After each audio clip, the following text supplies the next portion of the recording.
Hi again, everyone. Hi. Hello. Michael, see Kimberly. I see a Jeff that might be hidden. I see a Jan logging in.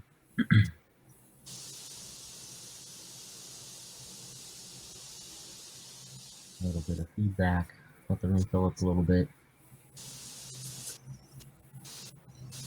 I guess for anyone here, we have Ian joining. Hey guys.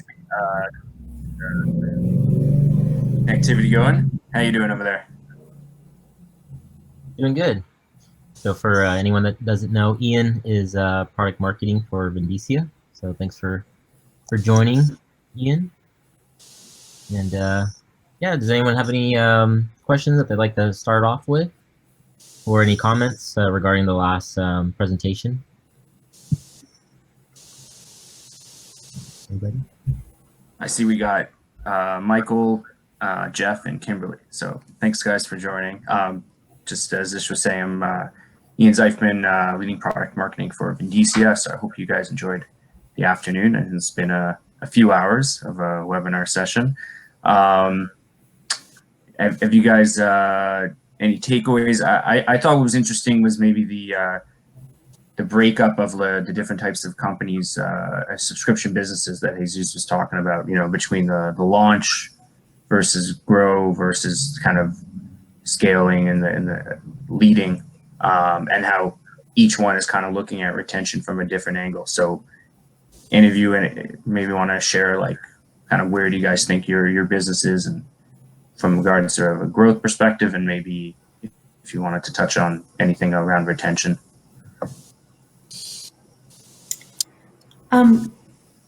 Well, we recently, I'm Director of Retention and Engagement for PMC. So specifically for our Women's Wear Daily title, I think we're almost in two places where traditionally we've had annual subscriptions. And I think we have we're pretty familiar with the expectation of what that like subscription life cycle looks like and churn rate looks like. And then about 6 months ago, we launched a monthly subscription offer.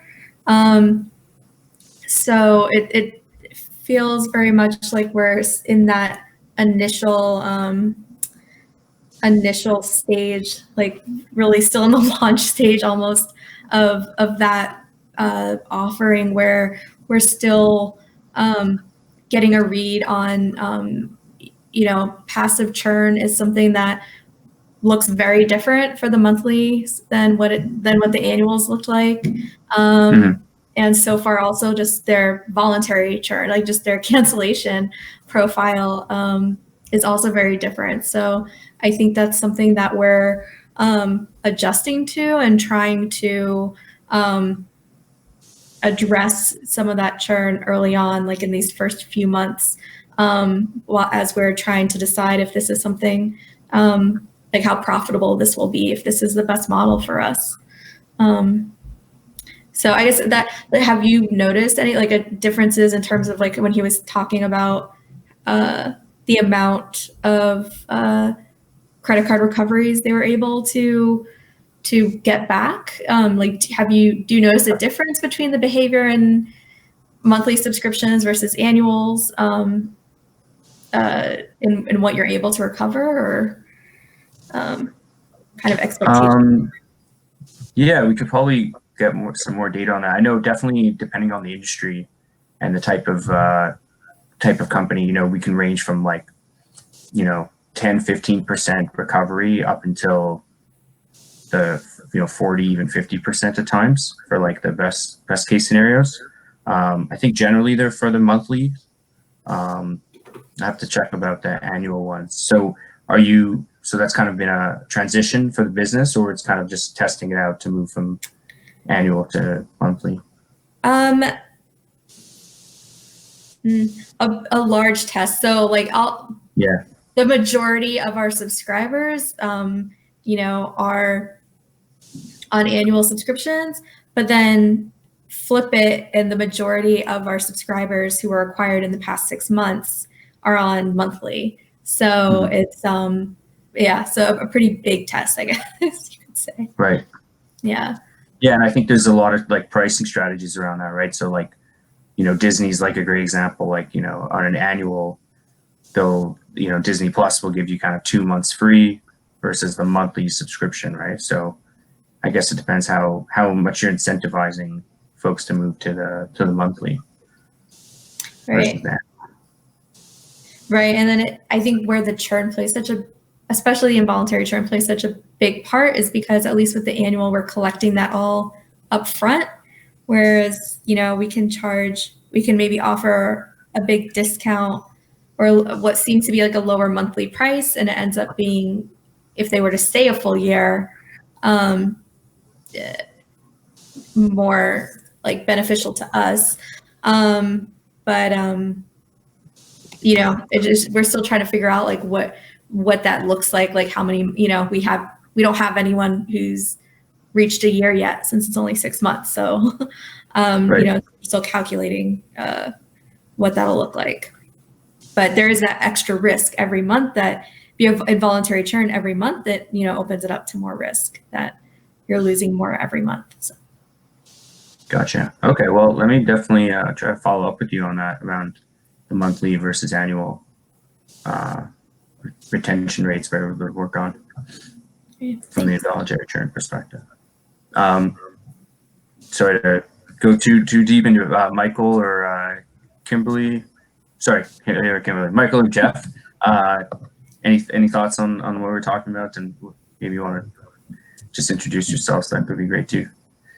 Sure. Yeah. So Michael Grillo, I lead marketing for ACI Worldwide. So we work with the subscription providers and the merchants, on the payment options that they want to offer.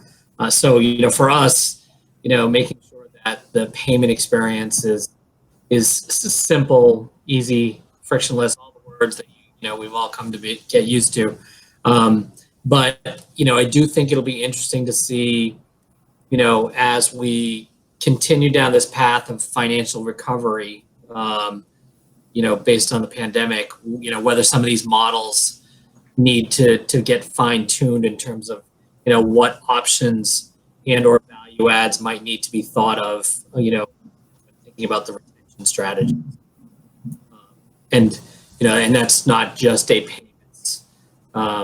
It's not just a payments scenario. It could be any number of things that come as part of the service that's being provided, monthly or annually. Gotcha.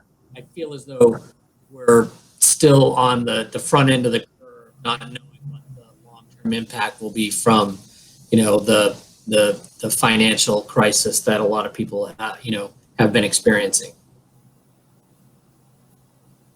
Gotcha. Yeah, for sure. Yeah, it's interesting. I mean, you've got extreme example of a company like Mindspace, right, where they're actually offering like a free year, right, for select people who've gone through that hardship and all, and of losing their jobs. But just that like a big focus from some. I think it's more of those early stage, maybe like tech startups or things like that. Startup companies maybe that got some capital in them. That's really focused on the customer acquisition during this time. But clothing, as Kimberly, as you were saying, that's a challenging one, right? Because most of us are just wearing whatever we have at the moment, right? Not shopping as much. So there's definitely challenges involved. Yeah, and we talked about it a little bit on a prior breakout too. How consumers are prioritizing their bills and and their monthly expenses. Right now, the utilities companies and the insurance providers and some of the other lenders out there have some restrictions in terms of how aggressively they can or can't go after collecting payments. Well, and once you get past that point of some of those legal restrictions, and then people are looking to start collecting on their money, it's a snowball effect on all of the monthly expenses that take place. So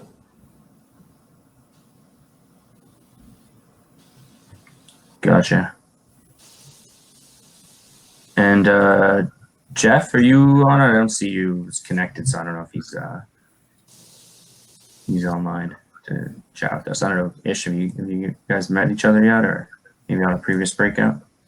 Yeah, I think I've been in a room with both Kimberly and Michael. Jeff might be online, just not engaged with the mic and camera here. But I was going to ask Kimberly, in the last 3 months, so the months that everyone's been sheltered in place, in the industry that you're in, yourself, maybe your competitors, just in general, have you guys seen an uptick in voluntary churn? Have you seen your customers? Do you think you were part of that wave where people started assessing their subscriptions and starting to close, or did they keep them? Is that something that you guys were directly affected by, or did things improve maybe? Yeah, we haven't seen an uptick in voluntary churn. And also, just to clarify, it's I'm in publishing. Women's Wear Daily is for fashion industry professionals. Oh, I'm sorry. But I think we're seeing a lot of kind of, I think what other people have been mentioned before. Definitely a boom in acquisition of new subscribers, but we haven't seen the an uptick yet in voluntary churn. So we'll keep an eye on it, though. Yeah, for sure. Yeah, Curious to see what happens as we kind of go into this new normal, and if there is this second wave, how that affects companies moving forward. So looks like we have about 15 seconds in this breakout session. So thanks everyone for your time. Looks like we're going to slide into the final Q&A. So for everyone that's made it this far with us, really appreciate your time throughout this entire event. Great. Thank you. Thanks a lot. See you in a second.